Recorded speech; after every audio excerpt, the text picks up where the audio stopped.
O'Neill. 2 L's. I serve the SGC under a General Hammond. We're explorers.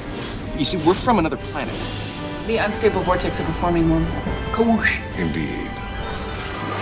Hello everybody, welcome back to yet another episode of the Kawoosh podcast. I am your host Arne and I'm joined as always by my co-host Evie, hi. And we're on episode 3 of the second season, which is titled Prisoners. I have to be honest, before we started watching it, I did not remember what this was about at all. And then we waited a little too long to tape this, and we had to reread our notes to even remember which episode this was. So, yeah, which doesn't mean it wasn't a bad episode. It wasn't a bad episode, but it's not very memorable either. I think that's the main thing. So, yeah. Well, let's just get into the episode. I want to mention before we start that there's a there's a guest star here, and I was watching it and I was like, I know her from somewhere. She's Bonnie Bartlett, and she acted in V. She was in Twins. She was apparently in Better Call Saul, although I do not remember which role, but I do remember her from playing Patience in the Firefly premiere episode. Well, the unaired pilot. All the brown coats have seen it, though. Yeah, she was really good in that one, and she's didn't also... she shoot you at one point? Well, she shot Malcolm at one point. You're supposed to go. Everyone is making a fuss. I'm gonna take your brown coat. You lost it. Yeah. So, and she's really good in this one too. Anyway, let's get into it. We open up on a spider web. Ooh, and SGC is walking through a forest with a lot of trees and moss. And Jack wants to stop the mission, but Daniel wants to continue. And right at that moment, a person bursts out of the bushes asking for help. And he says, Teldor, and if they find him, they will punish him. And Teldor is all around them. Something like that. It was very confusing. Mm-hmm. I think that was the point. Yeah, and the person is very distressed, but SG1 doesn't know what to make of it. And as they walk through the forest, there suddenly is a piercing noise. Wind starts up around them, and then there's a beam of light. Okay, but you forgot the important thing. They help him. Yeah. They don't just walk past, but they pick him up. They take him along. And they take him along. And then they get taken. And the next thing they know, they are standing in a blank space within a beam of light, and there's voices all around them. And I know that location. They use it in a lot of sci-fi series for some reason. It's just a vast empty room with a beam of light and ethereal voices. Yeah, telling them they are now prisoners. Yes. Title drop. Okay. And suddenly it comes to Daniel that Teldor means justice. Thanks, Daniel. Yeah, that's I don't very know where handy. he gets it from, but... Yeah. And according to the two voices, they have trespassed on sacred space and they are found guilty. And also the person they helped is accused of murder, and they are all sentenced to be sent out through the Stargate to the prison of Hadante for the rest of their lives. And that's where we cut to credits. Mm-hmm. And then after the credits, SG-1 is thrown out of a Stargate, and the other guy who is with them just takes off running. And they're in some kind of cave with tree roots along the walls, and people are whistling as they come closer. And in front of the gate, there is a pair of shoes, smoking shoes. Somebody stood in front of the gate and was vaporized. And then another guy jumps out and steals the shoes and runs away. Which, as far as getting a vibe check of the place, that scene works really well. Yeah. Because you immediately have the prison feel, and also the desperation feel, and the fighting for resources. Like, that's very good storytelling. And it's a cave, it's very oppressive, there's not a lot of space, so that works. And then, of course, they jump Carter, because she's a woman. But they immediately get called off by another woman, Linnea. And she places Carter under her protection. She's not to be taken by any man.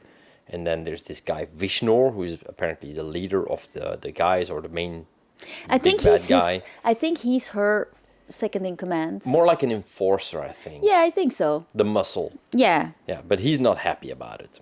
Carter says she can take care of herself, but Linnea tells her that she knows what it is to be a woman on Hadante, implying that there is rape. I mean, it is a prison. Yeah, a mixed prison. It's, so yeah. Jax calls them all together to go over the situation. They need a dial home device or a power source to start the gate, but there is nothing around. Since Teal'c is the muscle, Jack tells him to go around and look mean. He says look scary and take point, Yeah. which I like. And then Daniel compares the place a little bit to Botany Bay, so the main prison in Australia, where they brought out all the prisoners Well, from you mean Britain. just, all of Australia, Yeah. basically. Well, Yeah. but it started out in Botany Bay. Yeah. As they walk through the tunnels full of trees and roots, they come across the guy that stole the shoes, and he has the body of a guy that supposedly killed himself and offers a necklace to Carter. He also tells Teal'c that he might be strong enough to challenge Vishnor. Which I like that guy somehow. He was a very interesting character. And I'm kind of sad at the end of the episode that we don't really reveal anything about him. Yeah, there's no He's real ju- resolution Yeah, with I him. wonder if it was there, but it just got cut somewhere along the line, or he was just there for flavor. But he was just intriguing enough for me to wonder, like, oh, I was kind of thinking he would get off planet too, but then he never does. Then the guy they found on the other planet rushes by, followed by other prisoners that are after him. Jack tells Carter that it's not their problem. Then we cut back to Earth to the SGC, and we see that there's the same replacement for Harriman. The woman is still sitting there. So I think... Oh, you mean Chevron Girl? Yeah. Yeah, does she have a name? Were we gonna look that up? You looked it up, but I don't think she has a name. No, she doesn't have a name. It's more like gate technician or something. Gate technique. Yeah, really? it's very vague. It's very vague. So yeah, SG3 arrives, coming back, and they went looking for SG1. So this was a very short scene, and we cut back to the prison planet where Jack and Sam go talk to Linnea, and she wants to know if they're there to challenge them. Jack says they just want to get out, and Linnea tells them that they are brought here from another planet and the gate is the only way in or out. And the people there... Which, I mean, does that mean the outside environment is just toxic or something? Because you have all the time in the world. You're gonna try and dig out.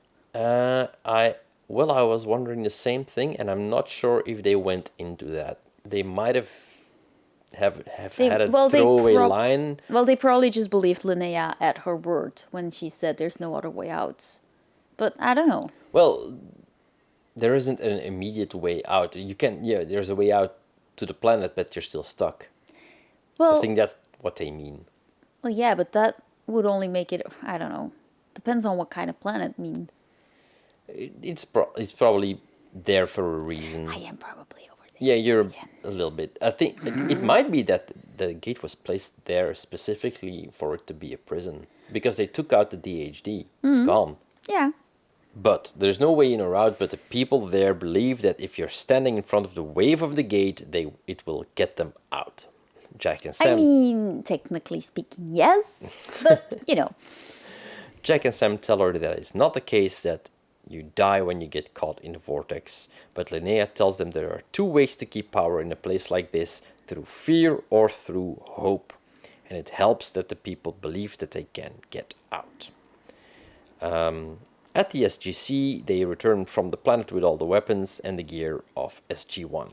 Having had contact with the people there, and they apparently told them what SGC was accused of and that they're gone. Hammond surmises that they have a diplomatic problem, and that means SG9. which apparently does the diplomatic stuff, which makes sense. That you have a first contact team and then you have other teams, and then because later on we also learn that there's scientists who go in and find, do all of that stuff. So that makes sense. I always like it they when have specialty teams, which Yeah. makes sense. Yeah. Yeah, they should put Daniel on one of those. Just kidding. I'm just kidding. An archaeology team. I think they have one, actually. They an do. archaeology They team. do. Linnea shows them something weird in her quarters. She drips something on a plant and it lights up. It's a lamp hidden under some shrubbery. I mean, No, it's cold fusion. It Sam is- says it's a cold fusion. it is such a cheap. I mean, if it works, it works. But when they showed it, I was like, really? you're a sci-fi series and you just ran out of money somehow. It I looks think really... this actually was quite a cheap episode because Yeah. it's very limited in the amount of sets that they need. They need Yeah. a cave, and maybe if you have some kind of standing set of a cave somewhere, I you can do just go believe like there. it was a set that already existed. They might have just, you know, Put a because the gate in gate, yeah, you there, can put yeah. a gate anywhere. So if a location exists, you know, just put it in there. And that's you have like 3 locations. You have the SGC, you have the cave system, and then you have the white room. That's it. Yeah. So that's And you have a forest, but you know, you're filming in Canada. You just Yeah. have to step outside. yeah, forest is Yeah. not an issue in Yeah. Canada, not in Vancouver anyway. Well, it's that or snow, right? If you go high enough, there is snow. Yeah. Vancouver itself is very foresty. So yeah, Sam asks if this is some kind of cold fusion but organic. And she of course gets very enthusiastic because it could mean the end of pollution on Earth. But Jack brings it back to basics. He asks can it power the Stargate. So they make a deal. She powers the gate and they will take her with them. Meanwhile, Teal'c is making friends by strangling a guy. That's what I wrote down. I didn't even write that down. My patience with is this when he says my patience with you will expire? I think so. Yeah, that was a cool and one-liner. then Daniel cuts in and says, you can let him go now. And then later Jack and Sam join them and bring them up to speed about what they all discovered. Yeah, and then Daniel makes a very good point that they don't know what she's in for, so taking her out of the prison might be dangerous. And I'm like, wow, I don't usually agree with Daniel, but that is a solid point. Yeah, because he points out that some of the other prisoners are afraid of her. Yeah. Something they hadn't noticed. Yeah. But Jack doesn't care. He says people do what they have to while in prison. Because, big surprise, he's been in prison before. Yeah, kind of bleak actually. The gate activates and the prisoners gather around with a cart. Vishnor tells them they eat It's last. Vishnor. Vishnor. Sorry. Sorry, it's just the third time you pronounce it wrong and I... Yes. So Vishnor tells them they eat last. The prisoners bring a, what do you call it, a throw? We say troch, I don't know what it is. It's something pigs usually eat out of. Yeah, a big bowl. Yeah, but like Yeah. trough, I think it's... I think so I don't too. know, how would you even spell that? English is weird. I think we can all agree. Yeah, but Vishnor takes a bowl, Vishnor. fills it. Vishnor? So Vishnor takes a bowl and fills it and offers it to Linnea, and afterwards the rest of the prisoners are free to storm the food. The guy from the shoes offers them a bowl with some of the goop, and he continues to try to make friends with them. And they spoon some of it out, some of it out with their fingers and taste it. Their faces are amazing in this. Like That their goop looked icky. it Ugh. looks very icky, but their reaction to it made it extra icky. Mm-hmm. It was very good. Meanwhile, on Earth, SG9 is briefing Hammond. The Taldor believe in zero tolerance and they have virtually no crime on the planet. Yeah, if you have zero tolerance, yeah, that's just putting everything away where you can't see it. The commander of SG3 is ready to go after them and he doesn't believe in diplomacy, but Hammond sends him on another mission. He will go to the Taldor himself to negotiate. So, Which yeah. means he's gonna go off planets, which is his yeah. first time. Now in the prison, Sam steps up to Linnea and she sees that Linnea is treating the food and it is way better that way. She puts some drops in it and... Which, like, looking back on it now, there were so many little signs that, yes, she rules, but she doesn't take care of anybody. She could share She the rules way through, yeah. of making the food less icky. She could make them all stand in line and get equal share of that food. But no, we're not doing that. Nope. And Sam, assuming the best, is endearing, but also, oh no, but that's just... Usually I don't like it when the women characters are naive, but Sam is naive in just a very sciencey way somehow. I don't know how to explain it, but she just assumes the best out of people. She might also be like, if you're a scientist or if you are knowledgeable, you are automatically a better person. Yeah, that is a good point. And I do believe she grows in that. But yeah. Well, she does go and ask what crime she's in for. And Linnea tells her there was an experiment and that people died. Which is very vague, Sam. That's Yeah, so yeah. vague. You should have asked follow-up questions. And there was a medicine that she derived and it accelerated the disease instead of fixing it. But she's not innocent. So Sam asks if she takes responsibility for her actions.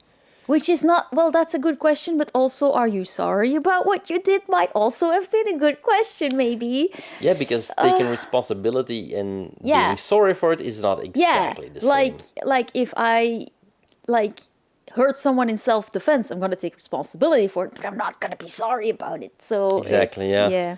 So this, okay, it's just quick follow-up question on the zero tolerance thingy. Is jaywalking included? Like, do you get a parking ticket and you just go? Like, that's a very dangerous system. That's kind of the point that Yeah. they don't go into too much detail. know. But it's kind of implied, yeah. And- If you and put- later- if yeah. you put the criminals away somewhere on another planet and you don't need to see them, then yeah, you have a crime-free Yeah, because later on we planet, have a yeah. guy who just stole food to feed his family, and then he's right next to the, to the mass murderers. Yeah. And maybe they should have gone into it a little bit further because apparently that's not what the episode was about. But yeah, know, and this it kind does- of and zero it- tolerance system doesn't work. But I do think the only reason they had a zero tolerance policy is one, they needed to get SG1 in person, and also you needed solid reasoning for them to be like, oh, Linnea isn't all that bad because, she just ended up unlucky. I think that's it's all one they of needed. those things that you construct from the idea back. It's Yeah. like you have this idea and then you start constructing everything around it. Which and- isn't bad for a series, an No, episode in the no, series. because- No, we're just picking it apart. Exactly. They could have done more with it, and they don't really do that because that wasn't the story they had envisioned. Yeah. But it's in there. It's just not coming out. Well, it didn't have to, really. But No, true. Anyway, Linnea warns Sam that they will probably have to face Vishnor. Vishnor. I don't know. You're making it very American for some. I don't know. Maybe I'm trying I know. to counter You my go like European Nor. I don't know. Vishnor. Anyway, the power balance has been disturbed by their arrival. Dun dun dun. Sorry. On Earth, Hammond is prepping to step through the gate while being briefed. Yeah, and he's being briefed by SG9. He's very nervous because it's his first time, and he goes like, "The things I do for these people." But it's such a. But he says it in such a fatherly way. He does. He's such a grandpa, and also just like that is what being brave is. Mm-hmm. Yeah, even if you don't want to Yeah. do it, but you have to, you just get Yeah. on with it. So while the team is talking it over, the gate on the prison activates, and some of the prisoners go stand in front of it. So Daniel tries to warn them, but they shove him out of the way. Daniel tries to warn. It happens so often in this series. It's his thing. It Yeah. is his thing, and he doesn't always succeed. No, the people get vaporized, and afterwards, well, you say his name because apparently I keep saying it wrong. Vishnor. Vishnor steps. It's not or. Vishnor? It's Vishnor. Okay, then. He Never- steps up to Daniel because he dared to interfere. And Linnea can't stop it, and he grabs Daniel and starts choking him. Sam yells for Teal'c, who is not there, because he's walking around being mean. And then Linnea opens her hand, and there's a Gwaul device inside of it, and she stops the fight. And Which- Vishnor? Ooh, Vishnor? Vishnor. Well, she kills Vishnor, and he drops dead. Daniel... And she I saves just felt Daniel. like in that fight, there were better moments to make him drop dead than when he was Yeah. completely in control of the situation. I mean, that looked very suspicious. Exactly. I was so confused. Like, you after a while. won. Like, how? Yeah, how did everybody he was win? like, "Oh, you won." It's like, did he? Did he though? Did he really? Like, there were at least two other moments when he could have like, Yeah. because I think Vishnor even falls at one point. Like, do it then, and just like, oh, he probably hit his head or something. I you know, have no idea why they staged it that way because Yeah. it's very, very weird. maybe the audience had to really know that he didn't win, but then Linnea was doing all this thingy, so I don't know. It we was get clunky. a close up of the device in her hand, so it's very obvious she's Yeah. doing something that influences the fight. So they could have done it, like you Yeah. said, at another time. And then Daniel lands top dog position because he killed, Vaishnav. Yeah. Which, I mean, they don't, after that, they don't stay very long anymore. But I would have expected at least someone to immediately try and off Daniel then, to try and take over that position. Again, the story is constructed to hit certain beats Yeah. so they can go to the next beat, because it would be very logical that if they're there and they get the top dog position, that somebody will try and test them. Yeah, I But there's mean- no time for that, because again, that's not what we're doing in the story. It's unseen university tactics. The unseen university Yeah. policy is that the best way into the shoes of like a wizard above you is to assassinate him. So Yeah, yeah, knowing how it ends and that there's a back end to the story, maybe they should have made a two-parter out of this. Make don't one on the know. planet and one when they get. I don't know if they have enough. they don't for have the enough last for that. part. I don't think they have enough for that. But even I feel like just realizing that Daniel is slightly in danger now and just making Teal'c stand right next to him all the time, that could have just worked. Being like, just being his menacing self. I don't know. Yeah, but there's no time for that, because on the other planet, Hammond is standing in the light beam and he takes responsibility for SG-1's action, and he wants to go and take their place. And But the he- lawyer next to him is panicking so hard. Yeah, he goes off book. Which is very, it's very fair. I mean, why have a lawyer when you're not going to listen to him? Yeah, but then again, they don't go for it, so his ploy doesn't work. The aliens are smart enough to see through what he's saying, and then they follow his logic and they just break it down. So then he starts threatening the Taldor, telling them that this is an act of aggression. But the Taldor says there's no return from the planet, so getting them out is impossible, even if they wanted to. Which is kind of, lame. That was sorry. Yeah, in the prison they are taking care of Daniel. They don't that's what I wrote down. They don't seem to have seen what happened with Linnea, so Which nobody. I can understand that because they were all in a scuffle. And most of them were focused on Daniel, but like Yeah. you said, like the way he. Yeah, but even then, you can sort of miss what has happened. Anyway, But they apparently don't understand how Daniel survived. Then newly arrived. also a recurring theme in the series. We don't understand how Daniel survived. Somehow Daniel returned. Basically, yes. I mean, good for the actor, but sometimes. Anyway, then there's a newly arrived prisoner who turns out to be blind, and Linnea has drops for him, and they seem to work. And he looks at her, gets scared, and runs away. And nobody questions it. Teal'c remarks that he doesn't seem grateful. So, Daniel comes to, and he has a planet that he wants to get to, because he knows that SG-3 is scheduled to go there, and if they meet them, they can get home.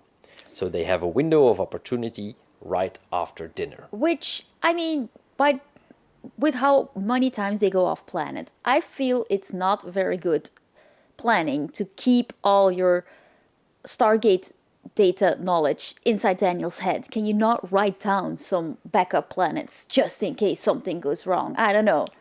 Well, they do have the off-world sites. They have the Gamma site, the Alpha site. Well, wouldn't they know those? Couldn't they just go to those?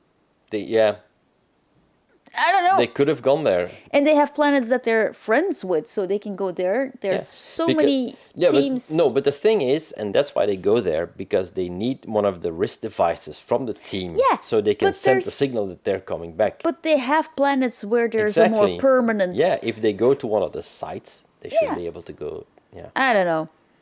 Yeah, exactly. It just felt like they were like, oh, Daniel needs to be useful, so we're going to give him that line. Yeah, they wanted him to be smart.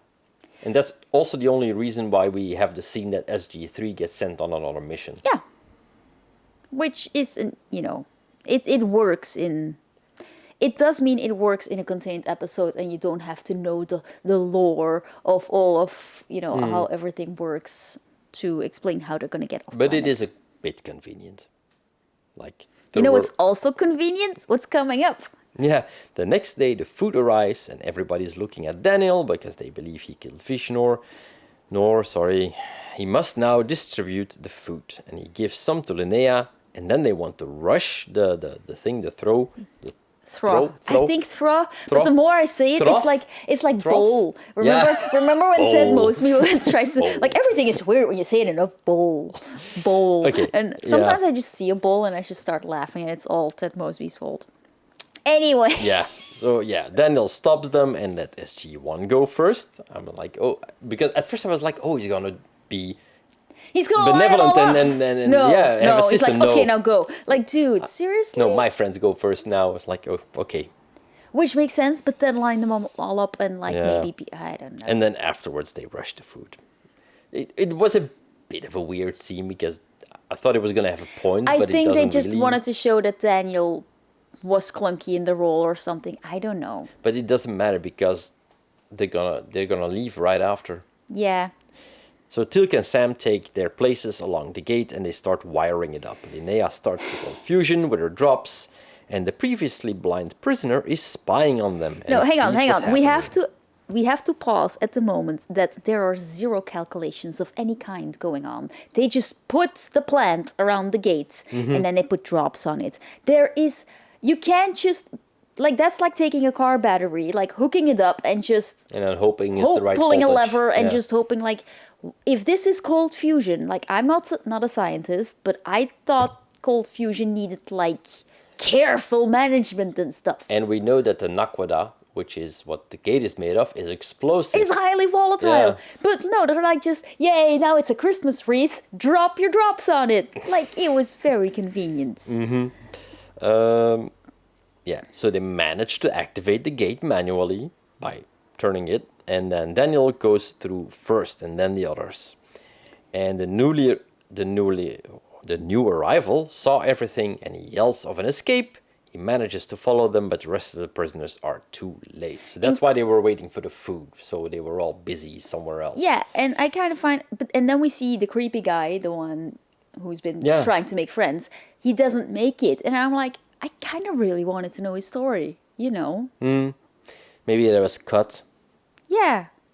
Yeah. Or maybe he was just flavor, and sometimes it happens that just characters that are there, or just actors who make it too interesting by accident. It happens. Could be, yeah. Could be. I mean, there's a lot of series out there where they just have a flavor character in episode 1 or 2, and then it ends up well, he's part of the gang now. Oh, you mean O'Brien? Not only O'Brien, it happens so many times. Did you know that in Robin of Sherwood, one of the henchmen villains that was taken over, he was a stuntman, but he was so he impressed everybody so much that they just made him part of the Merry Men. Okay, that's cool. And it was very, it happens a lot. And you just said that in How I Met Your Mother, the barkeep wasn't supposed to be the barkeep at all. He was supposed to be a cop, and they had cut that scene even before they were going to shoot it, but they forgot to call him to tell him that it wasn't happening. So he showed up, and they just gave him another role, and he ended up being in the series for 9 years. Which just because you just don't know what's going on. Why is creepy guy too interesting? Yeah. Or maybe it's just me. Maybe the actor just spoke to me on some level. Or maybe we were just invested in the planet they ended up on, but they never. If anybody knows more about creepy guy out of this episode, hit us up, because maybe there's a story there, maybe not. If you know why, oh God, I forgot his name. Chevron. Herman. If anybody knows was he on holiday during these? Also let us know. Yeah, maybe he just wasn't available. O'Brien didn't show up in The Next Generation for a while before they brought him back. Yeah. You know what? I'm going to go to FACTS this weekend. I'm going to go to the Stargate fan club. If they're there. They're usually there. And I'm going to hey, I have a question. Does anybody know? just going to... Anyway, at the SGC, Hammond enters the gate room and SG-1 is just arriving. So they explain how they got there and they introduce Linnea. Sam says that they have a lot they can learn about her, and Hammond says that they have to follow protocol first. So at least he's thinking straight. Yes, but then Sam also lets Linnea into the lab and shows her how Yeah. the computer works. And I was just, at the end of it, I was screaming at the TV. I even put it in all caps here. Sam, stop trusting people. Because why? Yeah. Meanwhile, Hammond is debriefing Jack and Daniel, and when they bring in the former blind man, he tells them that Linnea is the destroyer of worlds, and that she created a sickness that killed half the people, and it kept spreading. Now, in the lab, Linnea is hearing Sam out on everything about the Stargate network, and she tells Sam that it will not be forgotten. And then she takes out the hand device. Which, why wasn't she searched when they entered the base? Even if you trust her, she came from prison. She could have a shiv. Do you know how deadly shivs are? So Linnea starts scanning the computer for gate addresses. And then we cut to the gate activating and Hammond and the team arriving in the control room, but they can't override it. Linnea is down in the gate room, and the gate activates. And the base suddenly goes on self-destruct and starts counting down, and they are unable to counter it. Counts down to 1, and nothing happens. Linnea steps through the gate, and it closes.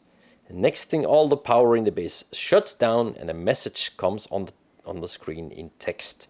And it thanks Sam, and it says that all debts have been repaid. Which, I'm sorry, but if I move 2 countries over, I don't know how the printer works.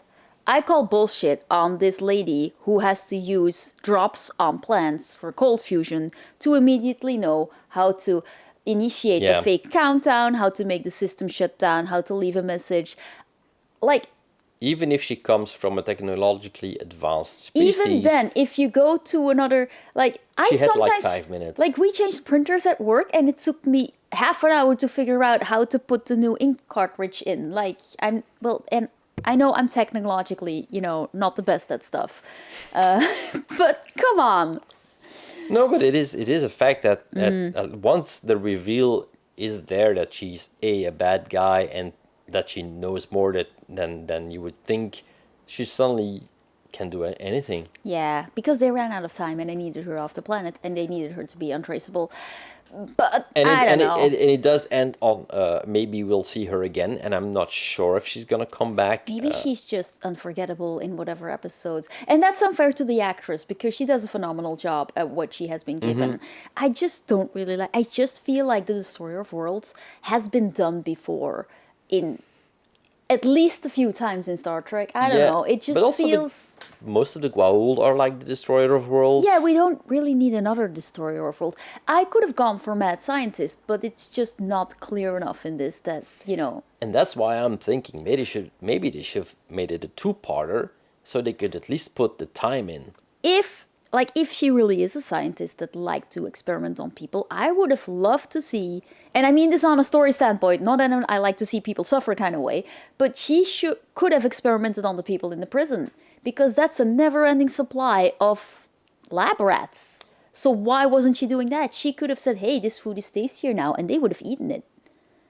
I'm overthinking it again, no, probably. No, you're not overthinking it. There is a lot of stuff that they could have done with it, and they don't, and it's a bit unclear what the thing is, especially since it ends open-ended like this. Yeah. And you're like, oh no, what's going to happen now? And the next episode's probably going to be something completely different. I feel like this is the 2nd episode in the season, and we're only 3 episodes in.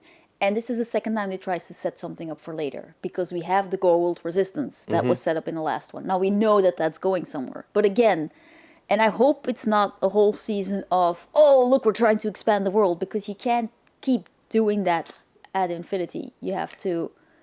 Well, you can do that in small portions and then put it in a nice completed story, and that works. Yeah, but... Here it's just too open-ended, and there's a lot of good stuff in there, but it's not enough for me. It's not satisfying. Like we said at the beginning of this episode, we kind of forgot about what it was. When we sat down, we had to take our notes because it's been at least a week since we saw it. Yeah, to be fair, we usually don't leave that much time. No, that's true. But it is quite forgettable because nothing really happens. There's some good stuff in there, but there's no... I don't know. It could have been a lot more interesting, I think. But yeah, it's not the cast. It's especially not. Let me check her name again. It's not Bonnie Bartlett. She's really, really good in this. Yeah. And I do hope she comes back and maybe she can do more, because this I mean, was... she owes half a moon now. She's fine. So yeah, this was so. It was okay. Yeah, it was an episode. It was interesting, but didn't really go anywhere. Yeah. The ending was... It fizzled out for me at the end. And again, I don't feel like all 4 people had enough to do. Teal'c was absent for most of this episode. Yeah, and they could have just made him... Yeah, like making him the muscle in this situation is logical. Yeah. But they don't really go anywhere No. with it. Maybe Anyway. Maybe it wasn't available. Maybe he had a week off. I don't know. He went on holiday with her. So yeah, I don't know. This was okay. It wasn't really spectacular or anything. But we do hope that we see Linnea again and that she gets to do something interesting. So yeah, and I don't remember if she's gonna come back. So we'll have to find out. To be fair, it's a lot, and I don't always remember all of True. it. I do sometimes when we start an episode, I'm like, all right, that's this one, and so. Yeah, but I didn't have that here. So yeah, True. it's. What's the next one called? Let me just check. I didn't have it prepared. I'm sorry. Yes, how dare you with your technology while I have like my 1 page of notes. I usually take more notes though. Yeah, but there wasn't that much going on. It's just, yeah, story beats. Tick, tick, tick. This happens. This happens. This happens, and then it ends, and then we have the big reveal. And so next one is the Gamekeeper. I think I know what that's about. Q? No, it's about a virtual reality game thing. Q? Sorry. They might have gleaned some Star Trek, yeah. Anyway, so yeah, that's what we'll be seeing next, and then you'll get to see us next week or hear us next week to talk about it. So if people were so inclined to follow you on the internet, where can they find you? I'm on Blue Sky. I know I'm on Threads now. I am trying, but I'm not really sure. I am also on TikTok. I am Evie Belknap on all of them. And I am Iradonion on Blue Sky and on YouTube and on TikTok and on Instagram. I am by my own name of Arne. So yeah, that was it for this week, and we'll see you next time for another Kaboosh.